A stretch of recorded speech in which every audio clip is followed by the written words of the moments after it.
a sample lesson plan. Can we think of a sample lesson plan? Here we can discuss one such. PBL for Environmental Awareness. Subject English. Grade level Middle School. Project Design a campaign to raise awareness about a local environment issue such as pollution or deforestation. The sample lesson plan PBL for Social Studies Class 7. Project Celebrating Festivals of India. 2 weeks. Subjects integrated Social Studies and Language Arts. Learning objectives. Students will research and present information about a major Indian festival.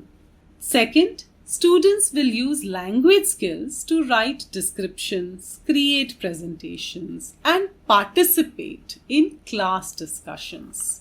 Project activities could include Week 1, researching and planning. Students can choose a festival and research its history, tradition, and significance. They can then plan their presentation format. Will it be multimedia, presentation, a skit, or a poster? Week 2, project development and presentation. Students develop their chosen presentation format, focusing on using clear language and visuals. Presentations are delivered to the class, followed by peer feedback and discussion. Assessment, formative, ongoing observation, peer feedback, and project journals. The summative can include the presentation, the project report, and self-reflection essays. Authentic assessment. We can consider involving school community in the final presentations or having students submit their materials to local organizations such as the newspapers, magazines, community leaders, and such. The project rubric could evaluate content accuracy, creativity, language use such as grammar, vocabulary, pronunciation, collaboration skills, and presentation delivery. The self-reflection could have the students reflect on their own learning journey, language use, and areas for improvement. Conclusion.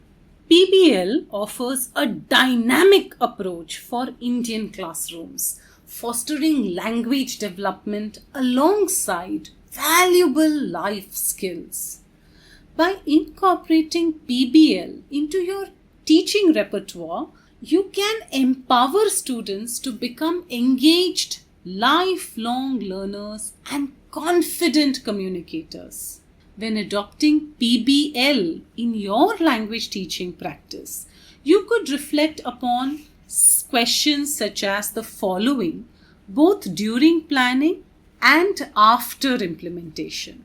Project design and planning. 1. Alignment. How well does this project align with my curriculum objectives and student interests? 2. Competence. What specific competencies, example, communication, critical thinking, collaboration, will students develop through this project?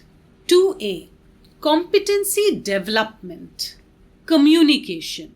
How will the project create opportunities for students to use language for various communicative purposes? Example, informing, persuading, negotiating. Second, collaboration. How can I structure the project to encourage teamwork, peer feedback, and effective communication within student groups? 3. Critical thinking. How will this project challenge students to think critically, analyze information, and solve problems using language? 4. Creativity. Does the project allow students to express themselves creatively and showcase their learning through various mediums, presentations, performance, visuals? 5. Problem solving. Did students encounter challenges during the project? How did they approach and solve these problems? Global citizenship can be the 6th. Could the project be adapted to incorporate themes of global citizenship and intercultural understanding? 7th, self-directed learning. Does the project encourage students to take ownership of their learning and become independent researchers and language users within the project framework? In project design and planning, after alignment and competencies, the 3rd can be differentiation.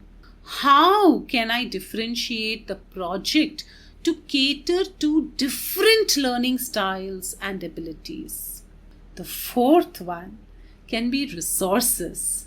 What resources, materials, technology are needed for successful project completion?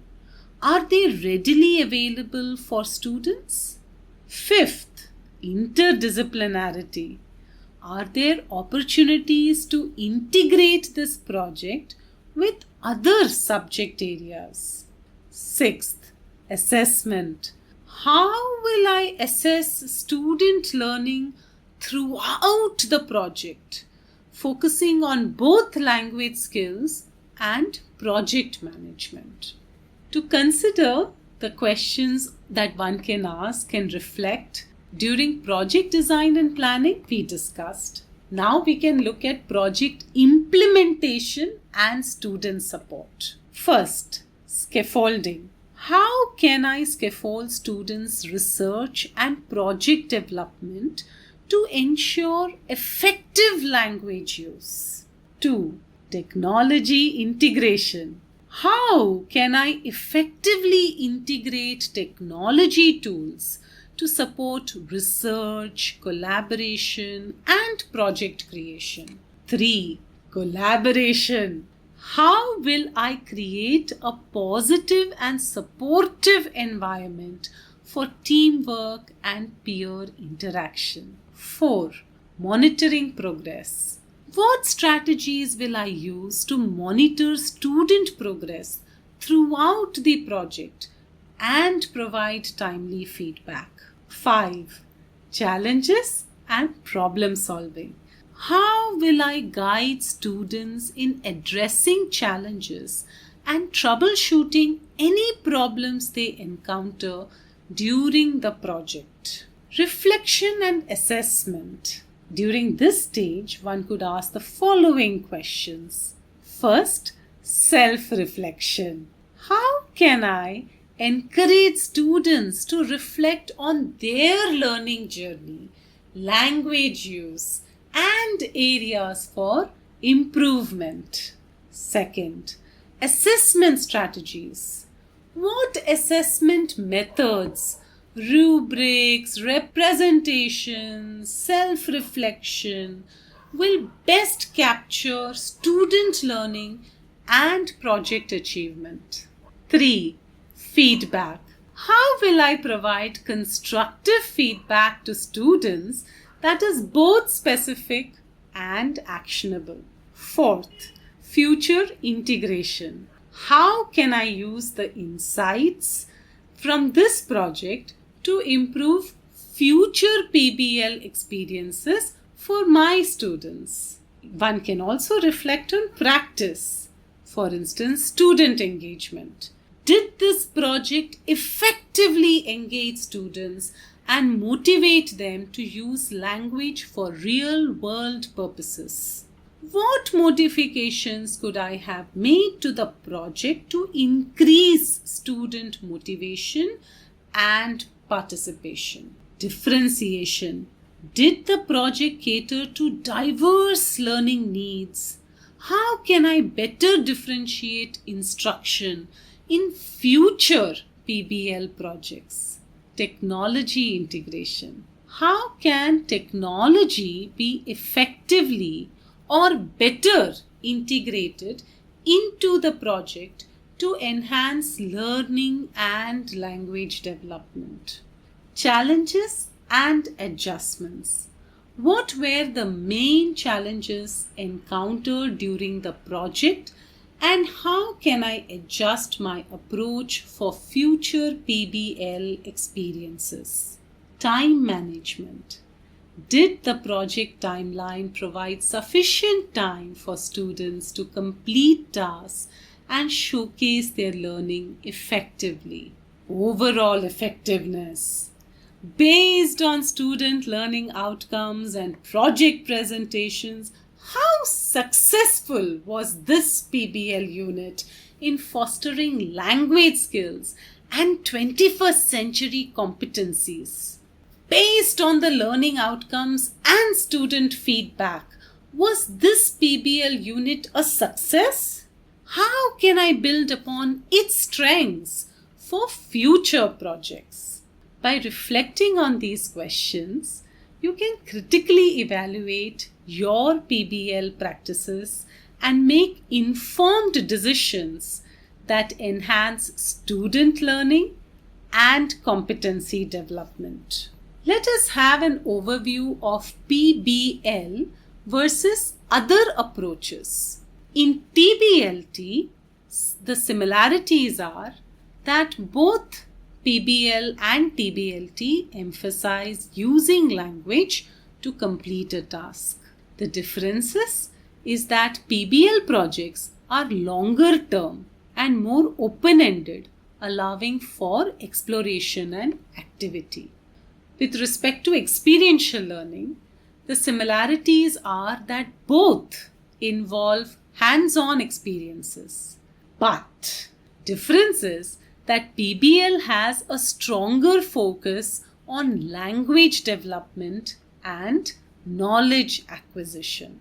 Activity-based learning and PBL may seem similar, but PBL is more complex and requires students to manage a longer project, while activities are self-contained, smaller units that can be managed in minutes even. Several activities might constitute parts of PBL,